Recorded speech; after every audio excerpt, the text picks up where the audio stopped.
semua pasti dengar. Siap. Ketika beta mau dibawa ke ruang VIP, ini coklat main, oke? Tapi juga tidak bisa tampil. Kenapa? Karena cahayanya tidak ada. Oh, iya dong, gimana tuh? Kan cahayanya nggak ada, kan mati. Oke? Coklat main dia mesti kangtung gitu kan. Tapi tidak Ini kita ngopi atau apa, jangan ngejelekin apa wah si ini giliran nggak ada pemilu kumpulnya sama-sama minta kopinya begini juga aja. Nah, begitu tuh. Itu sama dengan jargon kita. Politik secukupnya, setiap kawan selamanya.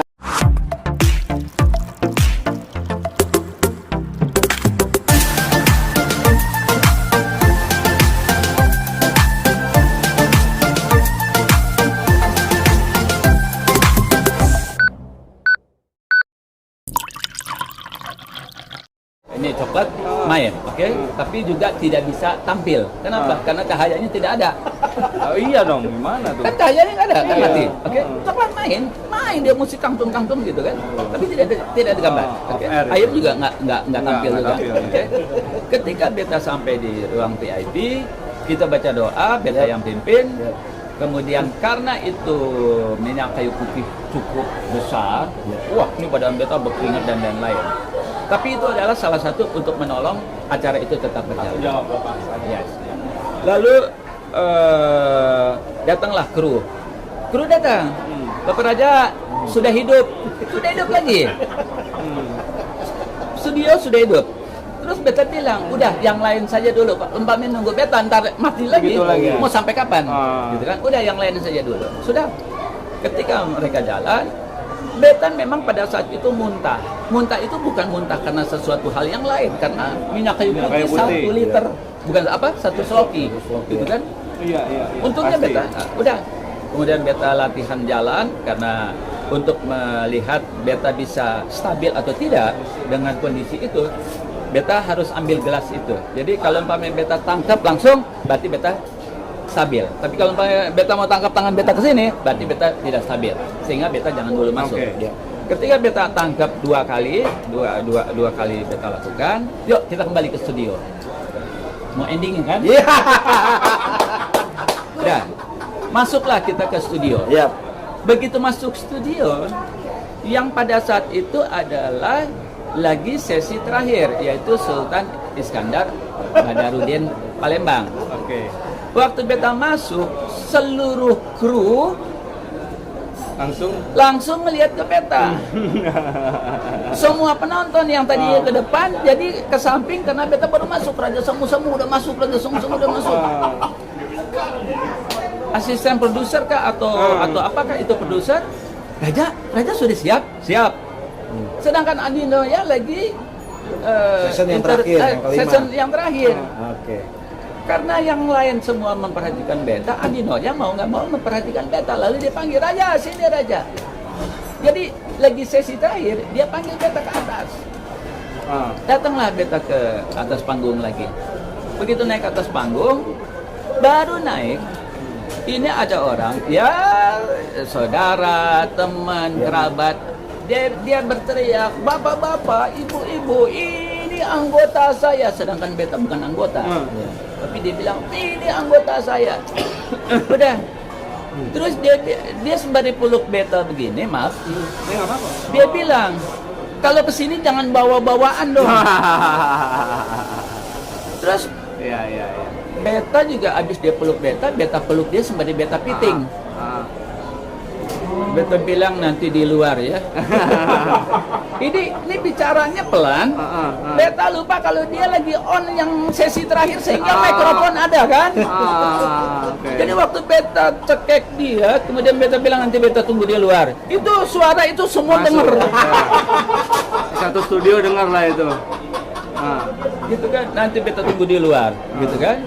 Beta lupa kalau dia masih pakai mic gantung itu. Mic what is ini? Mikrofon wireless itu. Udah.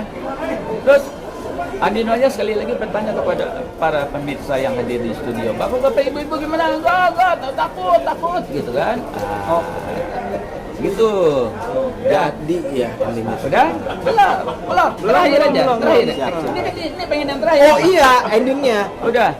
Akhirnya itu sesi terakhir itu diakhiri dengan yuk kita foto-foto. Jadi nggak sampai habis dia. Sudah. Karena foto-foto, beta nggak suka foto-foto di depan umum begitu. Akhirnya beta keluar. Begitu beta keluar, beta tunggu di depan pintu. Itu yang terakhir itu beta panggil sini. Dia nggak mau. Nggak. Tahu kan ya?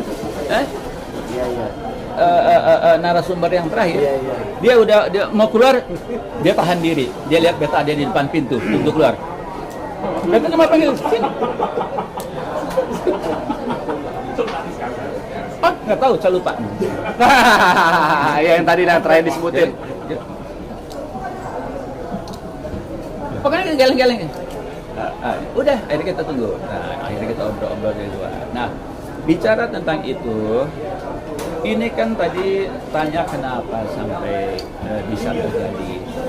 Jadi sesuatu adat istiadat dan budaya, sesederhana apapun, sekecil apapun, kalau itu menjadi adat istiadat dan budaya, jangan pernah dilecehkan, jangan pernah dianggap biasa-biasa saja. Tidak boleh. Ada bahasanya pamali. Pamali itu pantangan. Iya Kan?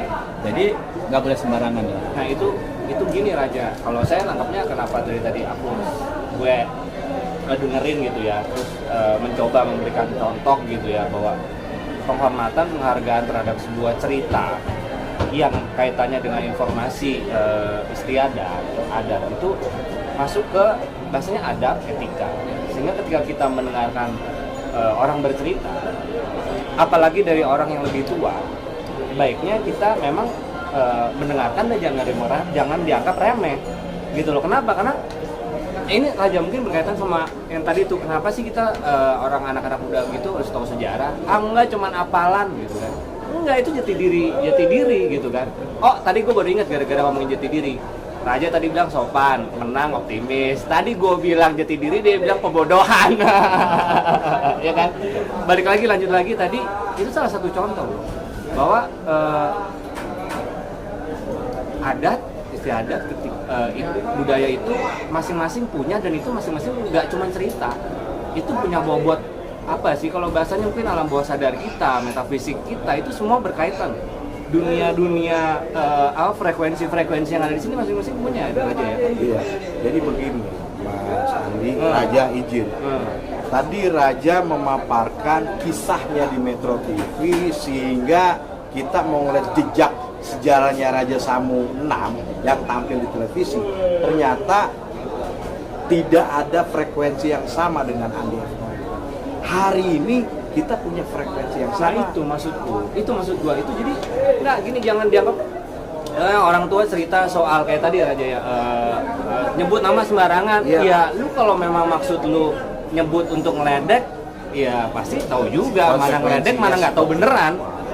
Gitu, kurang lebih begitu ya Raja ya. Gua seneng nih ngomong gini. Ini salah panjang kayak ini kita. Saya nggak boleh ngopi sama ngerokok nih kayaknya. Pemahaman kita, Mas Andi. Nanti enak edisi boleh ngopi, boleh ngerokok dong. Boleh minum. Boleh kan? Karena gini Mas Andi, Raja. Mas Andi, mengenai Raja. Bicara Jawa ya, kan kalau kita punya pepatah di mana bumi dipijak, Iya. di situ langit tidak jujur. Itu dia. Di Jawa, raja itu utusan dari Tuhan Yang Maha Esa. Iya. Raja itu utusan, titisan, kayak dewa. Nah, artinya hari ini kita berhadapan dengan Raja Samu. Nah, ini makanya Raja sebelum lupa boleh ya Raja. Boleh. Ini beneran, ini pribadi nih, subjektif nih. Gue seneng ngomong kayak gini.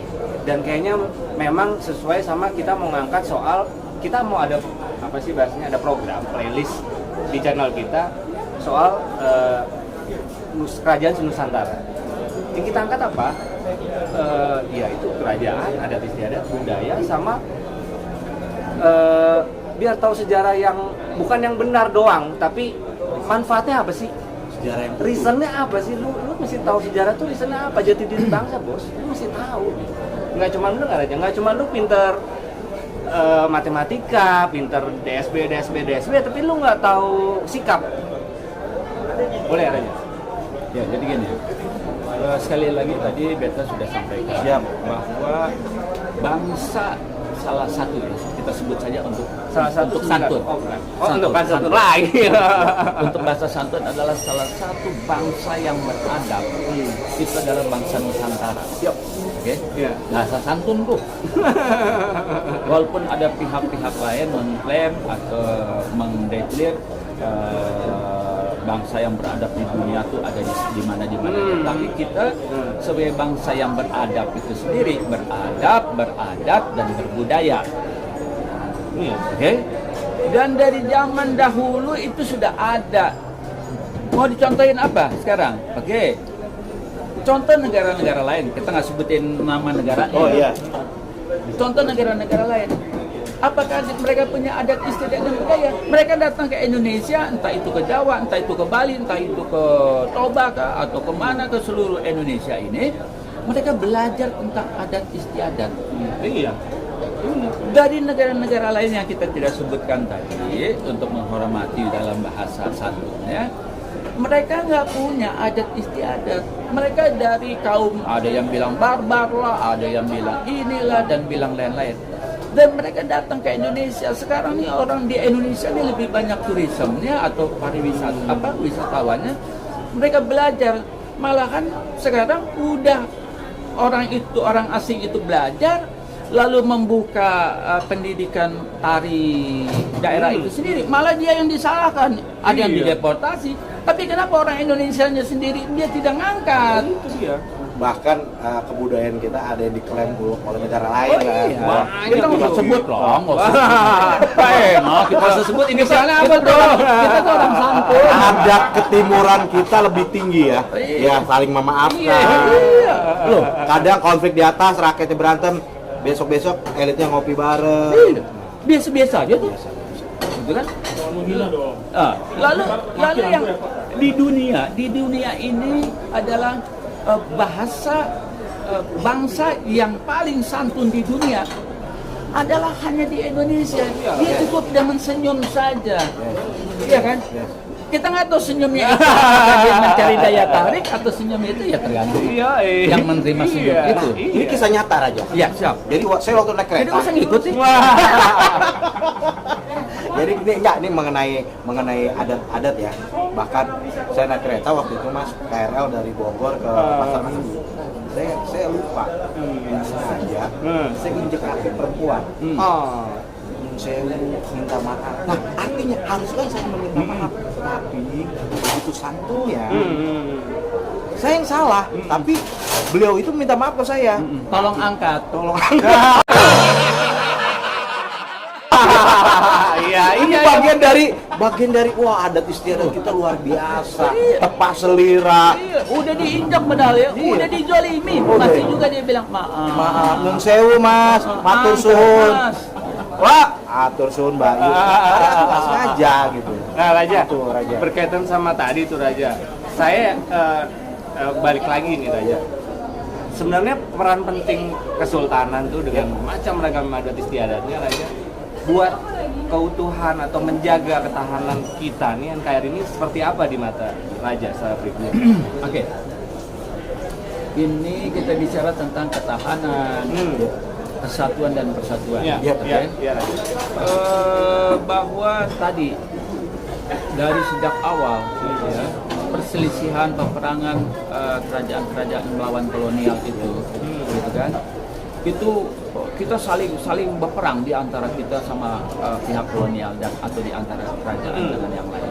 Nah, kalau ditanya peran pentingnya, ini sebagai contoh, ya, bukan contoh, tetapi ini pembelajaran, bukan contoh, pembelajaran dan satu kenyataan. Betanya punya dokumen sejarah,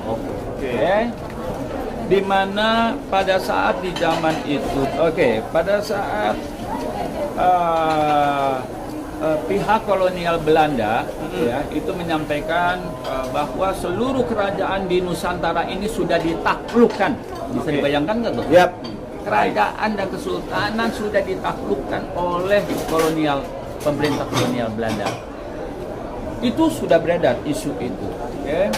Kemudian pada saat itu ada utusan dari kerajaan Belanda datang ke Nusantara, yaitu ke Bogor. Lalu Gubernur Jenderal yang pada saat itu ada mengundang ajamuan makan malam. Oke. Ini kan ditanya peran nih ya, peran pentingnya. Iya, peran penting. Pada saat itu PB 9 yang bernama BB 9 itu bernama Raden Mas Duksino. Oke. Itu membawa rombongan yaitu penari bedoyo kalau tidak salah. Okay. Di mana untuk disajikan kepada pangeran utusan dari kerajaan Belanda dan juga di hadapan di hadapan gubernur jenderal dan para tamu asing tadi. Namun pinternya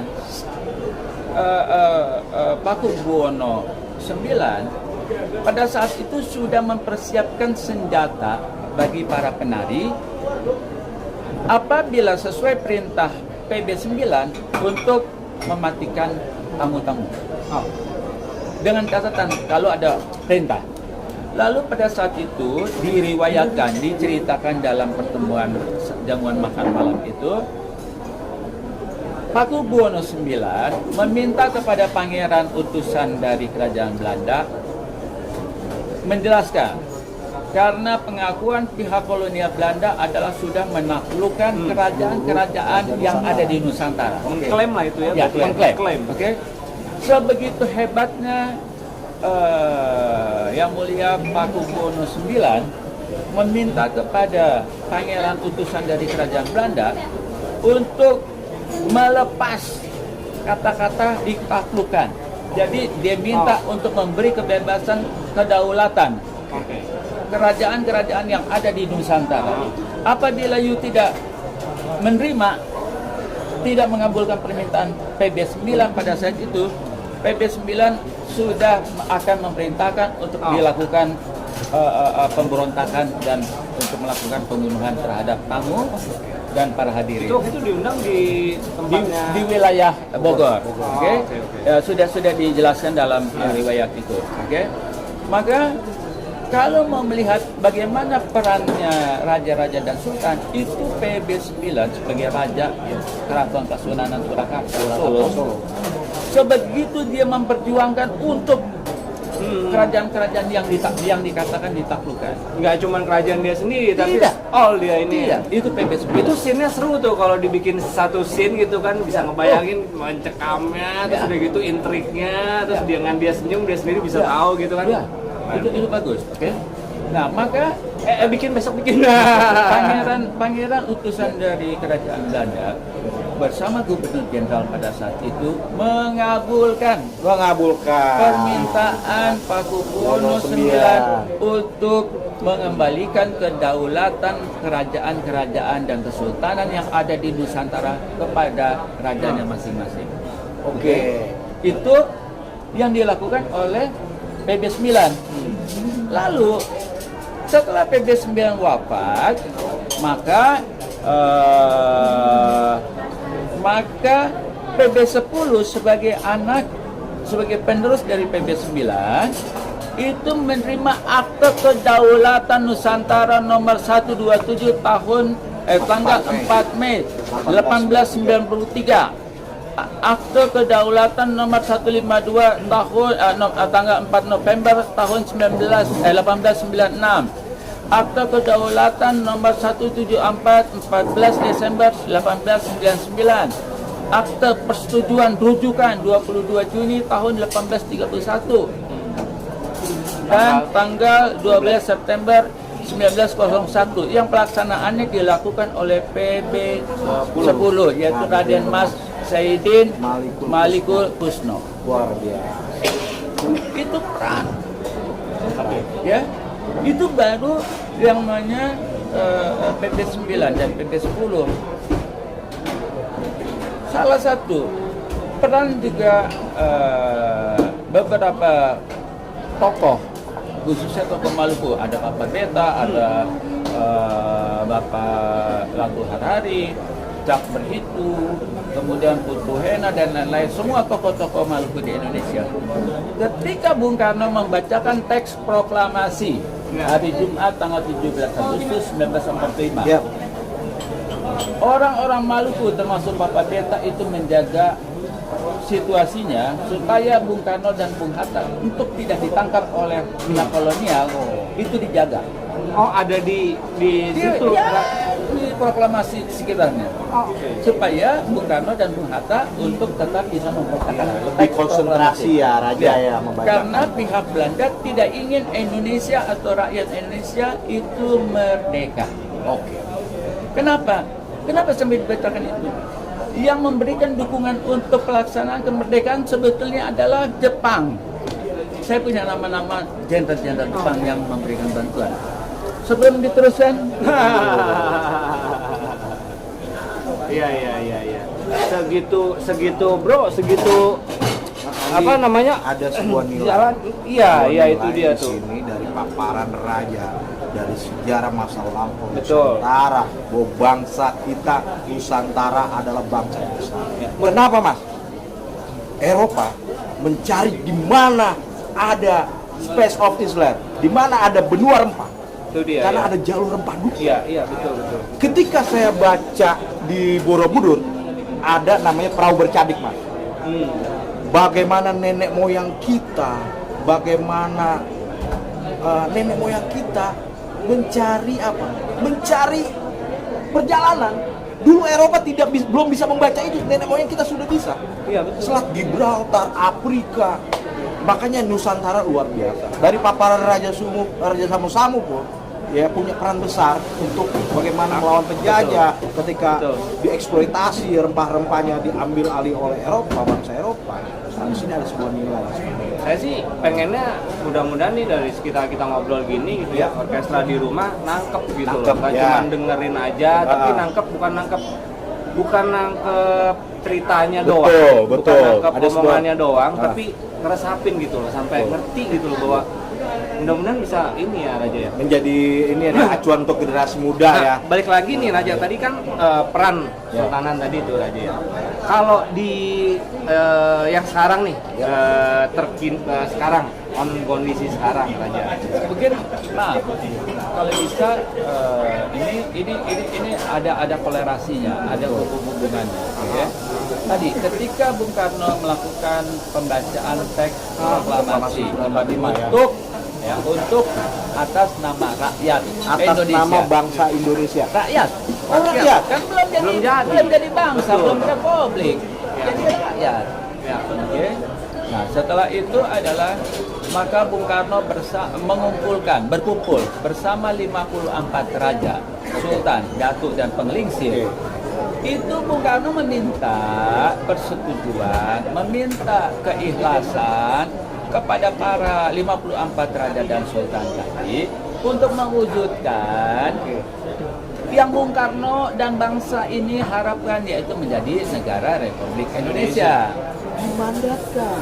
Tidak dimandatkan. Kalau dimandatkan ada tertulis. Ada tertulis. Tapi karena Bung Karno memberikan kepercayaan penuh kepada Bung Karno dan kepada Bung Hatta. Karno.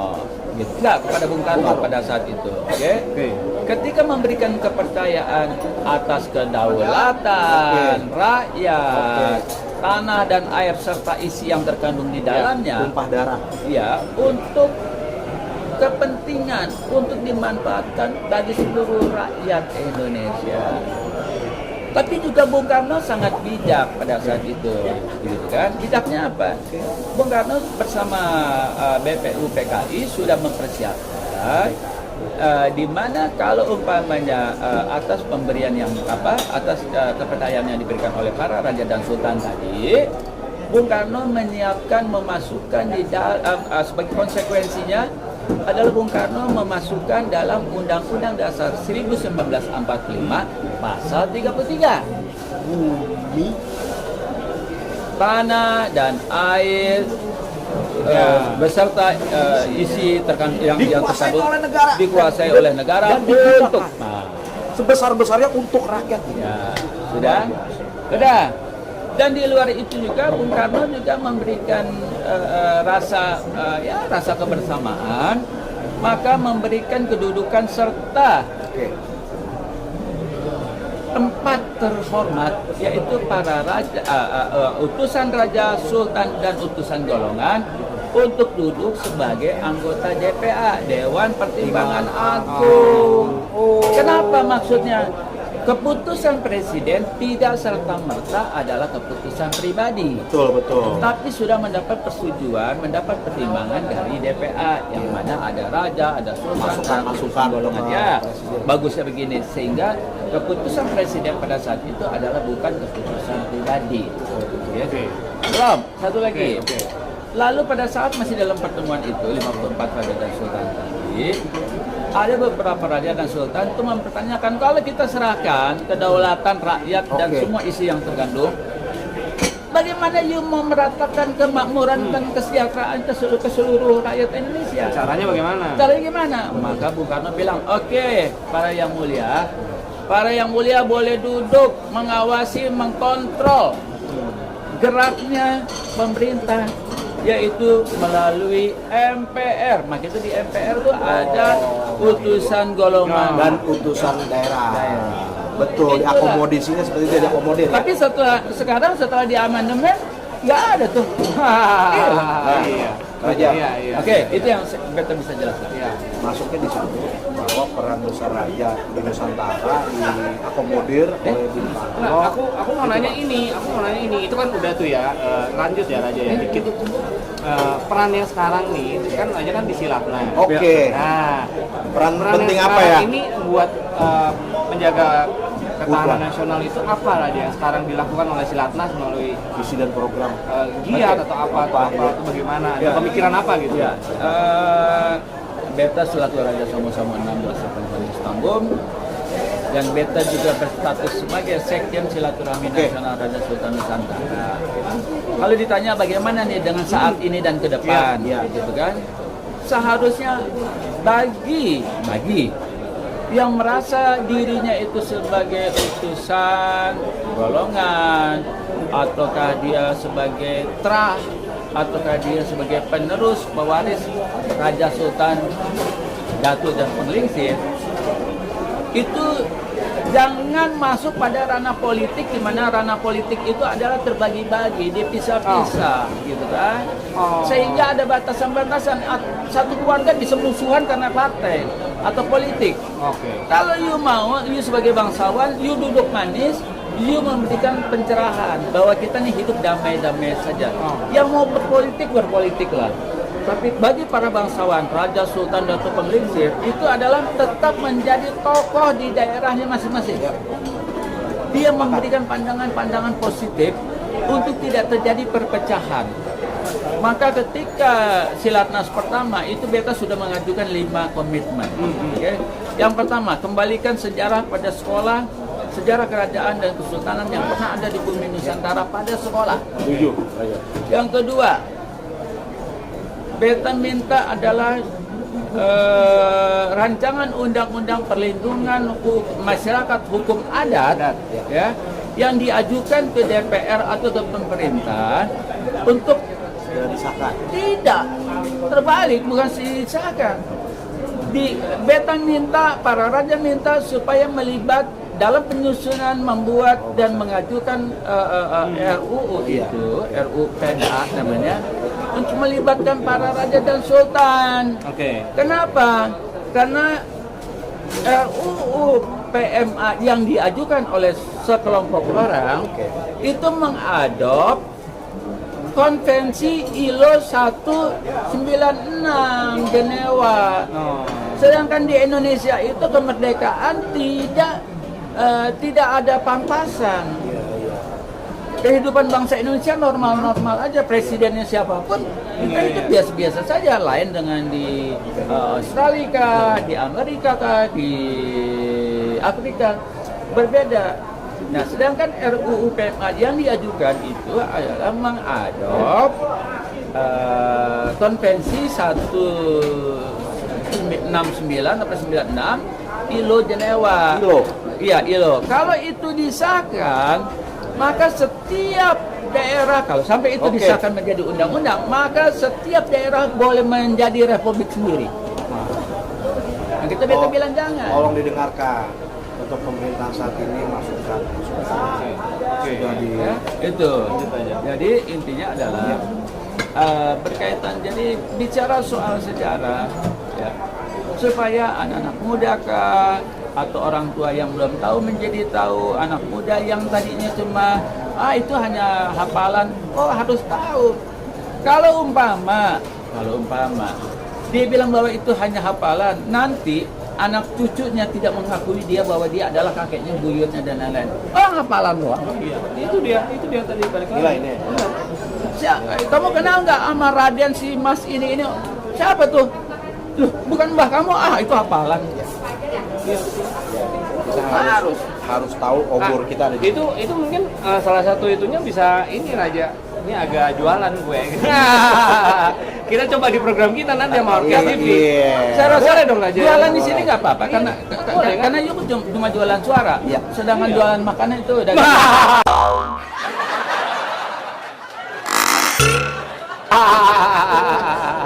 Nah itu tapi dan jadi gagasan besar. Itu jadi gagasan dan jadi program Ya. untuk yang tadi itu Raja salah satunya bisa.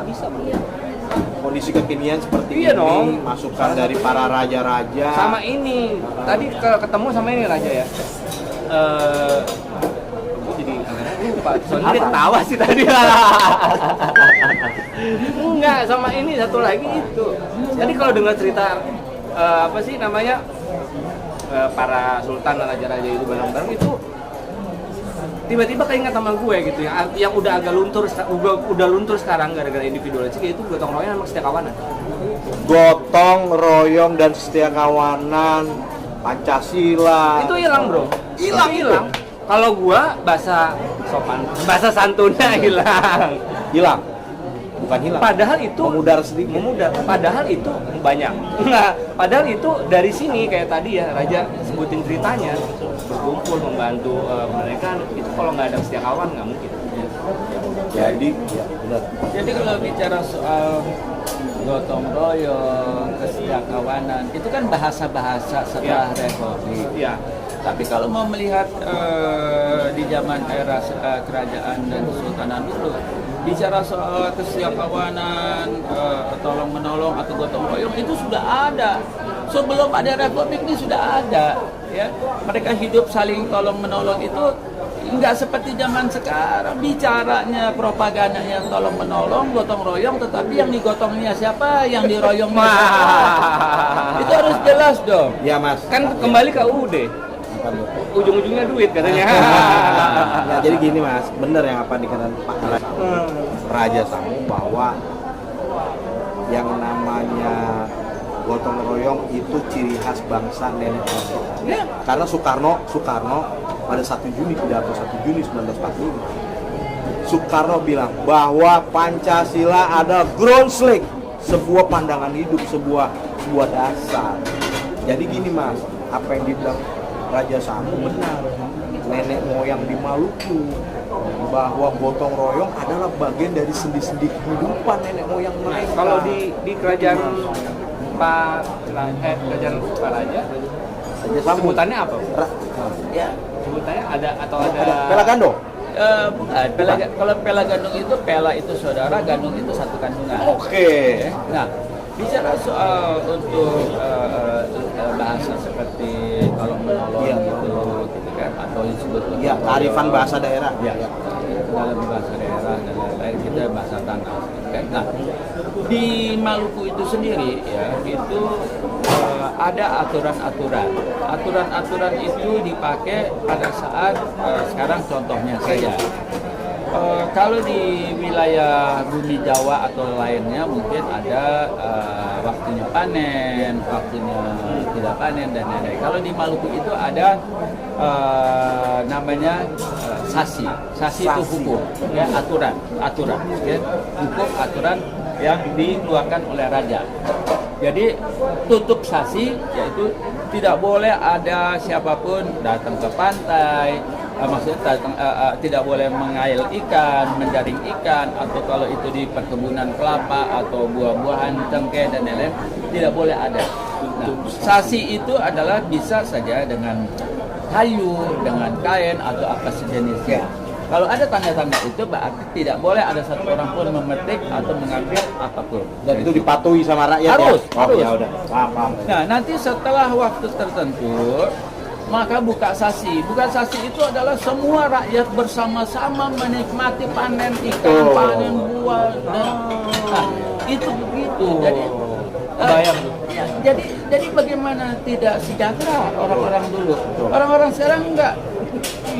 Iya. Lah, itu teorinya doang aja. lah iya, itu pohon buah-buahan belum berbuah, dia udah bayar duluan untuk Iya. dah buahnya belum ada. Sistem ijon.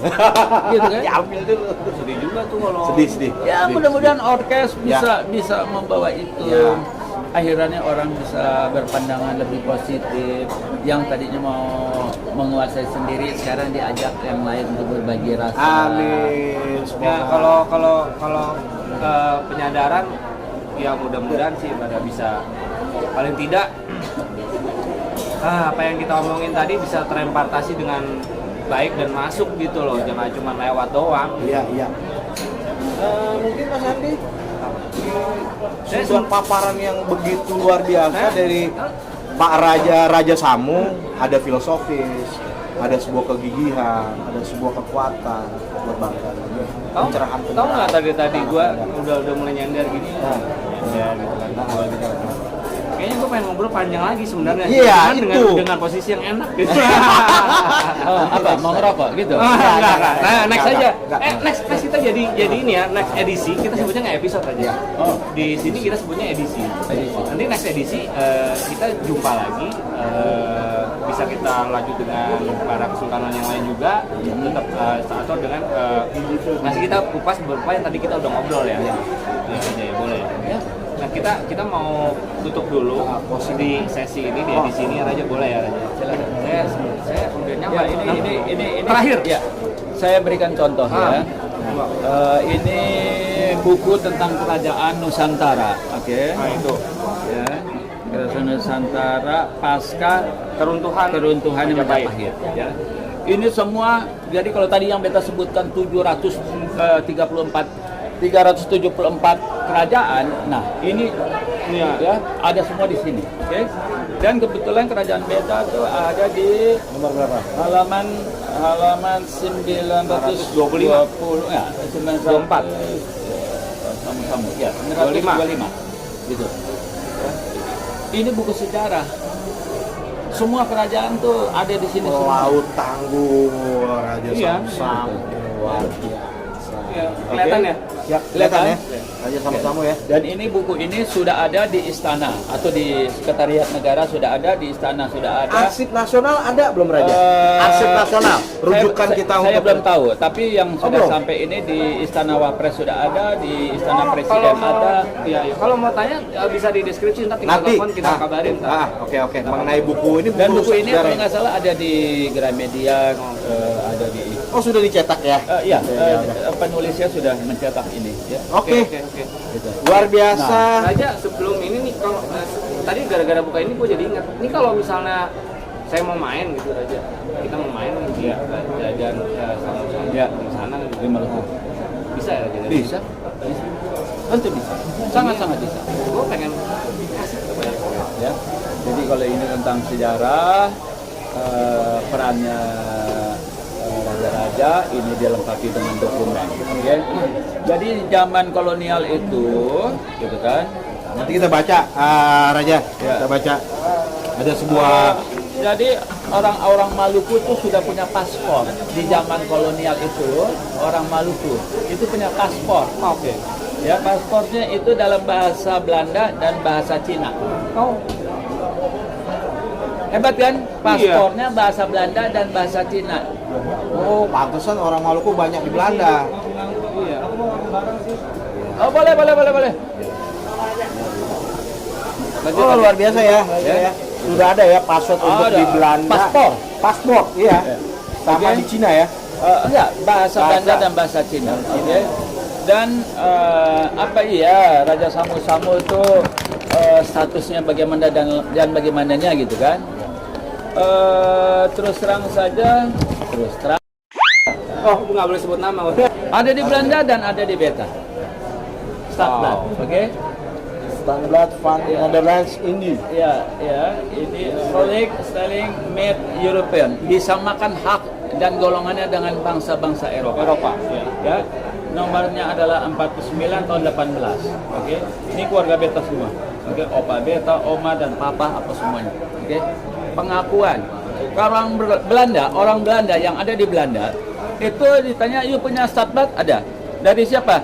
Dari wali kota Nederlanda atau kalau ini beta tidak. Atas nama adalah In naam der Koning, atas nama raja. Iya. Wah. Kedudukan luar biasa Raja Samu-Samu. Baru saya tahu hari ini ada manuskrip yang lengkap. Bisa saya baca nanti literatur yang hari ini saya tidak tahu, jadi tahu kawan-kawan. Terus juga hubungan antara keluarga beta yaitu Raja Samu-Samu dengan Sultan Aceh. Kita punya pernyataan pengakuan. Ada kerjasama. Bukan kerjasama, hubungan saudara. Hubungan saudara dengan Nanggru Aceh, negara Aceh. Iya, dan kita melawan Belanda. Kita ada dokumennya. VOC bangkrut karena perang Belanda itu. Raja Samu-Samu atau keluarga Samu-Samu itu punya pulau sendiri. Namanya Pulau Samu-Samu. Itu. Ini ada. Kita schedule-in ya di edisi next edisinya. Next edisi ya. Pak Raja, kata terakhir sebelum ini ada apa Pak Raja? Harapan. Sebuah mimpi, Harapan atau kalau harapan kan mesti bagus. Iya, boleh. Sudah. Oke, beta Raja Samu-Samu 688 Koning Istanbul. Sekali lagi lengkap beta Upulatu ML Beni Ahmad Samu-Samu, dan beta juga selaku Sekretaris Jenderal Silaturahmi Nasional Raja Sultan Nusantara Indonesia. Nah, dari tadi obrolan dengan orkes, gitu kan, yaitu dengan Bung Andi dan Bung Adi. Yes, Raja. Yang pertama beta ucapkan terima kasih. Sama-sama. Raja. Dan beta senang ketika ingin mengetahui daripada sejarah, riwayat, perjuangan, peran pentingnya raja-raja dan sultan, bukan cuma Raja Samu-Samu atau bukan cuma Kerajaan Samu-Samu. Beta akan menceritakan tadi atau yang beta sampaikan adalah karena hidup bersaudara itu lebih baik. Jadi semua kerajaan-kerajaan pun beta angkat di sini. Nah, dalam hal mana adalah pesan beta sebelum diakhiri, beta berharap pertama kepada pemerintah Republik Indonesia untuk mengembalikan sejarah kerajaan kesultanan yang pernah ada pada sekolah-sekolah. Itu yang pertama. Yang kedua adalah melibatkan para raja dan sultan dalam penyusunan atau membuat atau mengesahkan rancangan undang-undang PMA. Yang ketiga adalah ketika Silatnas 5 pada tahun 2017 ya, di bulan Juli, di mana Undang-Undang Republik Indonesia Nomor 5 tahun 2017 baru saja diundangkan tentang pemajuan kebudayaan. Oke. Di mana jujur-jujurnya tidak, ya hampir disebut tidak ada raja dan sultan ikut terlibat dalam penyusunan rancangan sampai pengesahan undang-undang tersebut, Undang-Undang Nomor 5 tahun 2017. Dan pada saat itu beta baik di MPR, ya kita kebetulan acara Silatnas 5 itu ada di MPR, ya di Gedung Nusantara 4. Dan juga beta di hadapan Menteri Kebudayaan, Menteri Pendidikan dan Kebudayaan Republik Indonesia waktu itu masih Dr. Muhajir, di hadapan para pimpinan Kemendikbud. Itu menyampaikan kita memberikan dukungan yang pertama atas lahirnya, atas diundangkannya Undang-Undang Republik Indonesia Nomor 5 tahun 2017. Kita dukung, ya. Namun di sisi lain juga kita minta supaya para raja dan sultan itu tetap harus dilibatkan dalam penyusunan kerangka-kerangka atau rencana penyusunan daripada program yang ada di RUU Undang-Undang Nomor 5 itu sendiri. Dan yang beta tekankan juga, kapan dalam Undang-Undang Nomor 5 Tahun 2017 itu kan sudah diterangkan bahwa akan dibentuk, akan didirikan kementerian khusus di bidang kebudayaan. Nah itu. Nah, tolong coba libatkan itu Raja dan Sultan. Nggak usah beta ada di situ yang lain lah, tapi pilihlah yang baik. Kalau perlu diajak duduk bersama, siapa yang pantas di situ. Beta nggak usah, beta nggak perlu, ya, gitu kan? Jangan perlu juga itu buat yang di sana yang bersangkutan, yang berkaitan, tolong didengarkan loh. Itu bagus. Iya dong, serius ini. Nah, kemudian di luar itu juga berilah tempat atau kembalikanlah kedudukan para raja dan sultan, pemangku adat dan kesultanan itu sebagai tokoh di daerahnya masing-masing. Ini tidak baru perselisihan antara anak kampung dengan kampung, langsung hukum tata negara, ya, langsung ditangkap dan lain-lain. Padahal itu masih bisa dilakukan mediasi-mediasi melalui tokoh-tokoh raja, sultan dan lain-lain. Jadi panutan ya, Raja ya. Itu. Nah, kemudian ya kalau bicara soal rezeki itu ya baik-baiknya aja. Kalau kita minta kepada pemerintah waktu zamannya zaman presiden sebelumnya beta minta untuk dianggarkan. Tapi untuk zaman sekarang beta tidak bisa minta anggarkan karena juga IKN perlu dan Iya, Raja. jadi beta nggak boleh minta. Nggak boleh. Jadi tapi lewat sini harusnya diperhatikan. iya. Udah yang nggak usah lah. Beta jual tanah aja. Oh ya. Enggak, karena programnya tadi di belakang ngomong bagus-bagus, Bro. Maksudnya penting, bukan bagus, Oke. penting. Terus. Ya, itu. Nah, kemudian ini juga kan suasananya suasana Tahun politik. bukan tahun politik. Bukan Idul Iya, Raja. Fitri, Bukan. mau Idul Adha. Ya Raja. Kan, mau Idul Adha. Atur sun Raja Gitu ya. kan. Bagi mereka yang berkemampuan gitu kan.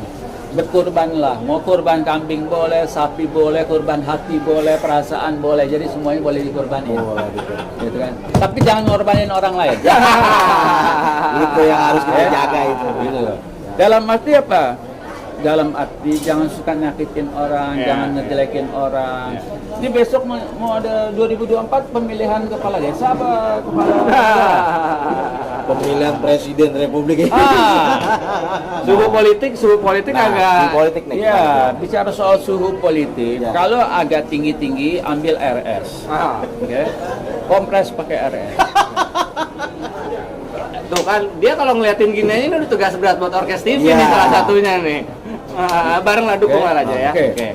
Kita harapkan seluruh bangsa Indonesia, baik itu pemerintahnya, baik itu pejabatnya, baik itu partai-partai, baik itu pendukung, pemenangannya atau apapun, untuk kita saling hormat menghormati. Kalau mau dihormatin ya hormatinlah orang lain. Kalau nggak mau disakitin jangan sakitin yang Kalau lain. nggak mau dicubit jangan nyubit. Nah, kira-kira pukul nggak boleh juga. Pukul juga nggak boleh. Jadi buatlah suasana itu menjadi suasana yang Cair ya. enak, kekeluargaan. Kalau ketemu malahan wah kayak begini kita ngopi atau apa, jangan ngejelekin wah si ini giliran nggak ada pemilu kumpulnya sama-sama minta kopinya begini juga Raja. Nah, begitu tuh. Itu sama dengan jadwal kita. Politik secukupnya, setiap kawan selamanya. Oke, terima kasih. Belum selesai. Terakhir sebelum Pancasila. Saya akan kita mulai. Kita Sila, Raja, Pancasila ya. sebelum terakhir gini, Nah. sebelum kita sebutin terakhir, biasa kita di sini kita menyebutkan sila Pancasila Raja. Kita mutar.